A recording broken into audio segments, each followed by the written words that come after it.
Hey guys, Veebat here with another V-Plays, and we're taking out the J7W3, the Tier 10 Japanese multi-role aircraft. Now, this thing has been affectionately called by my group of friends the JAWA, just because people have trouble distinguishing what the name of this thing is in heated combat, so here it is. Now, the JAWA is going to feature 4 30mm cannons mounted in the nose, and if you've ever seen one of these on the battlefield, you know you definitely don't want to be on the receiving end of the front of these guns. Now I'm taking a quick look at what the enemy has available, and there is a human and an 1102 Bravo. That may pose a bit of a problem, mostly because while the airfield is going to be advantageous, and I am going to advocate that my team give me a hand over here, he could potentially flip all of these garrisons before I really get a chance to stop him, so I'm going to have to be aware of that. Now, the 430s on this are obviously going to have some pretty good damage potential, so if we can keep them on target, there they are. Those big old hits, knocking aircraft out. And we do have good boost turn. It tends to be a trait of any aircraft that have kind of a mid-body pusher design. Let's do this, maybe this will help. There we go. Good hits on this Swift. And the Swift is gone. I think I may... There he is. So he could potentially be an issue. I'm actually gonna like drive away from him and see if he points at me. Yeah, he's pointing at me. He wants to go for it. Let's do this. We've already called for an ally to hone in on him. He has taken some good hits there. I think he's probably broken off. We're going to come back down on the aircraft now. And since we do have an impressive amount of firepower, we were able to make short work of him. Of course, we also had a Hunter on him, which is also featuring 4 30mm cannons, so... Oh, it's an equal aircraft. We managed to kill him with fire. Burn it with fire. Uh-oh, what is this? F94. Okay, we've lost our wings, both wings, so we have like no roll capability right now. Definitely feeling that. There's those 30s making contact.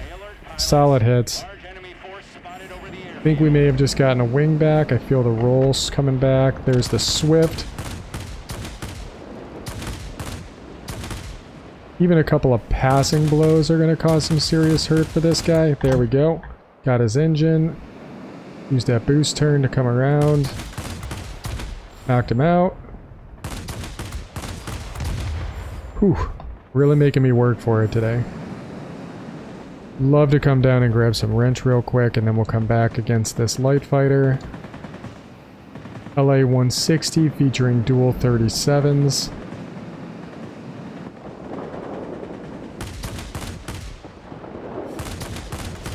There we go, let the shotguns make contact.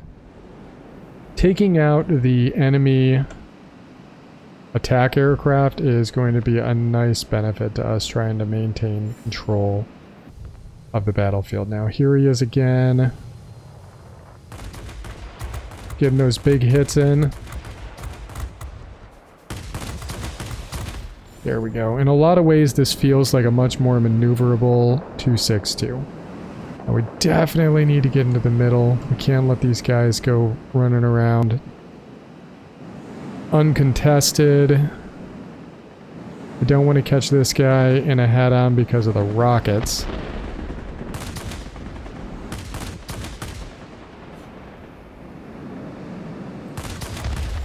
There we go. Good hits.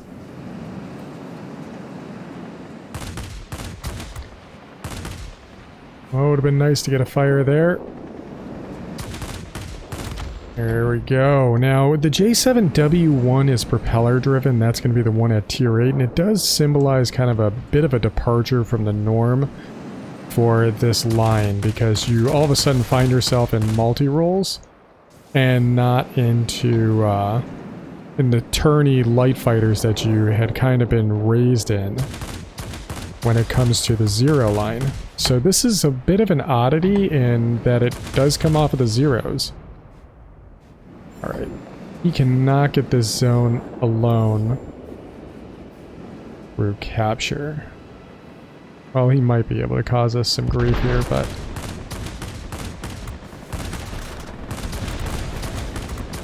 Good hits on target. We're probably going to have to dip the nose up and then come back around. We are going to use the pneumatic control assist because we are doing some tight maneuvers. Got him. Didn't take out the wrench. I probably would have taken out the wrench if I were him, just to make it so I couldn't... Eventually I would be put in a spot where I'd be a much easier target. But now I'm just going to keep building back up my hit points now. Fortunately, he keeps coming to the airfield. A good move here would be to not go to the airfield at all. And just completely avoid the area where he knows I'm going to be hanging out. Because while the airfield does offer an advantage, it's not a place where he would have the advantage in his craft. And we've kind of talked about that a little bit in the beginner's guide, that you still want to go to the zones that are going to fit your aircraft as well. Not just kind of the meta. We managed to get a nice hit there. Took out the pilot on the Hunter, which means his accuracy is right out the window. We can afford to throw a lot of shells out on this thing because while we aren't specialized, we still get to carry the modification for the main gun at stock, so we've actually gone with the reinforced bolt carriers, and that's why we're able to fire so many shots so haphazardly, as you can see from that engagement right there. Come on. Got a little bit of a nick. Come on.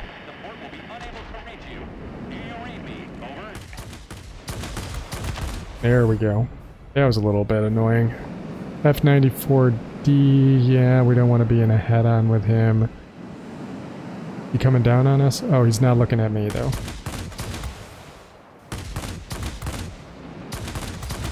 Couple of good hits. He's lost his tail, and he's gone. What else do we got? 262 HG2, and is that him again? Yeah, it is. Calling for an attack on him. Hopefully we can get somebody else to dive. Yeah, somebody else is going to dive on him. He's kicking his nose up at me. This is squall line, so if we can get him out now, I won't need to deal with him anymore.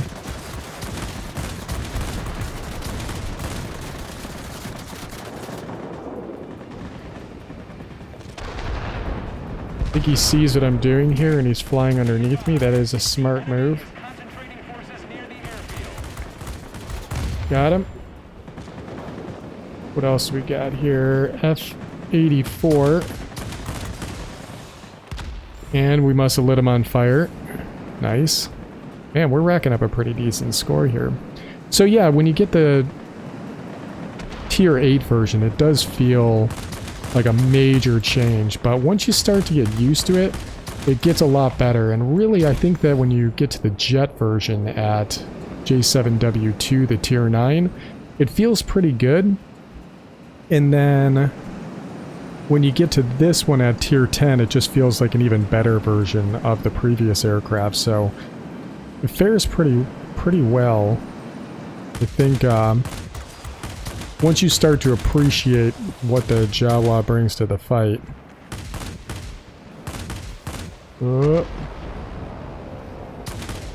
Now he's gone for good. Oh, there was an ace. Man, this is literally my first recording of the night, so cool.